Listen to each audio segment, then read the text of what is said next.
20 MP का नाम दिया है। आपको मालूम होगा किस प्रकार से महाराष्ट्र में स्प्लिट हुआ था शिवसेना का, तो वहाँ तो एमपीज़ के नाम आए थे ना कि ये लोग अलग हो रहे हैं। तो यहाँ पर भी तो इनको बताना चाहिए ना कि वो 20 एमपी कौन से हैं, उनके सिग्नेचर कौन से 20 लोग हैं जो अलग हो गए हैं। लिस्ट तो ये देंगे ना ऑफिशियली। अब कहने के लिए तो मैं उड़ा दूँ हवा के 22 एमपी मेरे साथ हैं, तो मुझे बताना तो पड़ेगा ना 22 कौन है। कोई भी कुछ कह सकता है, 28 में 22 मेरे पास है, 23 मेरे पास है, मैं बोल दूँ तो। इतना मुझे मालूम है कि 12 लोग गए थे मिलने, उसके बाद 2-3 लोग और गए हैं, या शुभेंदु अधिकारी के छोटे भाई के साथ 12 लोग वहाँ पे भूपेंद्र यादव के यहाँ मिले थे। तो ये तो मालूम है कि ये सब बीजेपी कर रही है। वहाँ पे शुभेंदु अधिकारी भी आए हुए थे, पहले से बैठे हुए थे, और 12 एमपी गए हैं शुरू में। ये तो मालूम है उनके छोटे भाई हैं, फिर वो 3 या 4 एमपी इसको लेकर के आए हैं। तो ये सब तो भूपेंद्र यादव के यहाँ बीजेपी में हो रहा है। दोपहर को अमित शाह जी का आज लंच था मंत्रियों के साथ में, और पत्रकार थे। पत्रकारों को कह रहे थे कि हम बहुत सारे हैं लोग जो हमारे साथ में हैं, बीजेपी के भी पुराने साथी, उनको ले आएंगे। शत्रुघ्न सिन्हा का नाम आ रहा है। शत्रुघ्न सिन्हा जैसा कहाँ पहुँची हुई हैसियत, अंतर्राष्ट्रीय स्तर पर जाने वाले लोग, हज़ारों सिनेमा किए हुए हैं, लोगों को इतना लोकप्रिय मनोरंजन उन्होंने किया है, इतने सीनियर है पार्लियामेंट में, कैबिनेट मिनिस्टर रहे हैं।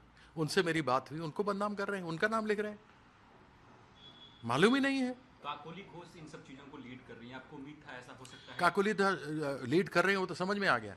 उन्होंने रेजिग्नेशन भी दे दिया। टेक्निकली अगर एक्सेप्ट कर लेती हैं चेयरपर्सन तो वो नहीं रही मेंबर पार्लियामेंट। आज वो कह रही हैं कि मैं चीफ विप हूं क्योंकि मुझे बनाया गया था। पिछले महीने ही मैंने ट्वीट किया है, अभी पिछले महीने ही 14 मई को जो हमारी बैठक हुई थी उसमें कहा गया था कि अब स्थिति ऐसी है कि कल्याण बनर्जी को थोड़ा एक एग्रेसिव आदमी है, चीफ विप बनाएंगे। उन्होंने चिट्ठी दे करके स्पीकर को इन्फॉर्म कर दिया है। तो काकोली कहाँ से हैं चीफ विप? और ये लोग इतना ही उसमें है, तृणमूल के ही सिंबल पे तो जीत के आए हैं ना। जाए लड़ें बीजेपी से, इनको इतनी समस्या थी, हम हार गए तो इनको समस्या हो गई, तो जहाज छोड़ के भाग रहे लोग। पहले क्यों नहीं बोला तुमने इलेक्शन से पहले? तब तो सब कुछ ठीक था। आप क्या समझते हैं इसके पीछे बैकग्राउंड क्या है? बैकग्राउंड कुछ नहीं है, इसमें बीजेपी का खेल है। ईडी सीबीआई वाला तो केस नहीं है, लेकिन लोकल केस जरूर इनके ऊपर बनता है। पुलिस से इनको डराया धमकाया जा रहा है। कई लोगों के तो ऑफिस तोड़े गए हैं, वो तो हम लोगों ने देखा ही है। काकोली तो खुद ट्वीट कर रही थी कि मेरा जो स्पोर्ट्स क्लब है उसको तोड़ दिया गया है। बप्पी हलदार का 4 दिन पहले उसका कार्यालय तोड़ दिया, पत्थर मार रहे हैं, गाड़ी तोड़ रहे हैं। कुछ लोग तो इसलिए डरे हुए हैं। आप हैं ना? अरे मैं कहीं नहीं जाने वाला, मैं कहीं नहीं जाने वाला। दीदी के साथ हूँ, खड़ा हूँ। उन्होंने मैंने बीजेपी की इतनी सेवा की। मैंने भ्रष्टाचार का मुद्दा, मेरे कागज नहीं थे, कागज कॉर्पोरेट अफेयर्स मिनिस्ट्री के थे, जस्टिस विक्रमजीत सेन के थे, जिन्होंने खुद करवाई थी, जो एडमिनिस्ट्रेटर बैठे थे डीडीसीए पर। उसके बाद जब मैं लेके गया, सच्चाई सामने रखी, इन्होंने कुछ नहीं किया। मैंने प्रेस कॉन्फ्रेंस किया तो मुझे पार्टी से एंटी पार्टी एक्टिविटी, भ्रष्टाचार को उजागर करना, एंटी पार्टी एक्टिविटी मुझे निकाल दिया। तो दीदी ने मुझे कहाँ से निकाल करके किया? मैं कभी उनके साथ धोखा कर सकता हूँ? कभी नहीं। गद्दारी मेरे खून में नहीं है, क्योंकि मेरे पिताजी एक स्वतंत्रता सेनानी थे। अब टीएमसी के साथ क्या होगा सर, जो ममता दीदी के साथ हैं, जो ममता दीदी, देखो ऐसा है, और लोग हैं पूरे सम्मान के साथ में। अखिलेश जी को उनके विरासत में मिली, बहुत अच्छा चला रहे हैं वो पार्टी।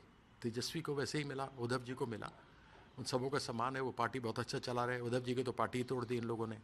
बिहार में जो उन्होंने हरकत की वो सब जानते ही हैं, किस प्रकार से आरजेडी को तेजस्वी इतना अच्छा काम कर रहे थे, उसको कर दिया।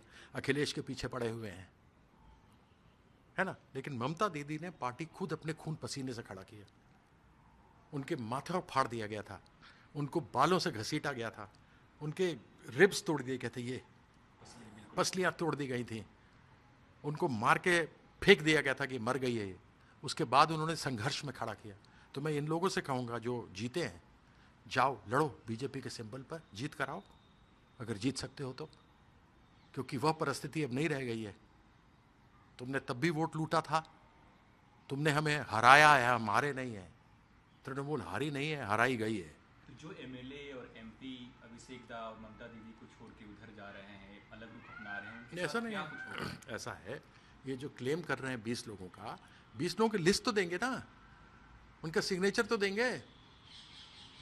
तो मैं अपने लिस्ट में 22 लोगों का नाम लिख दूं? मैं भैया लिस्ट तो दूंगा। अब इनके पूरे नहीं हो रहे हैं तो अब ये डराएंगे, धमकाएंगे, प्रलोभन देंगे, पैसा देंगे, हमेशा करेंगे, जिसमें तो पैसे की तो कोई कमी नहीं है इनके पास। तो ये सारा कुछ किया जाएगा, बंदोबस्ती होगी, और बंदोबस्ती में वहाँ लोकल पुलिस का डर है, ईडी का है, सीबीआई का है, इतने बड़े नहीं 30 मार कहाँ है कि ईडी सीबीआई इनके ऊपर लगेगी। आगे कैसे ये लड़ाई लड़ेंगे सर आप लोग? ये लड़ाई लड़ी जाएगी। ममता बनर्जी एक फाइटर है, घायल शेरनी है, और घायल शेरनी बहुत ही खतरनाक होती है, वैसे भी सब जानते हैं। संघर्ष से निकली है, संघर्ष करेंगे हम लोग, वापस आएंगे।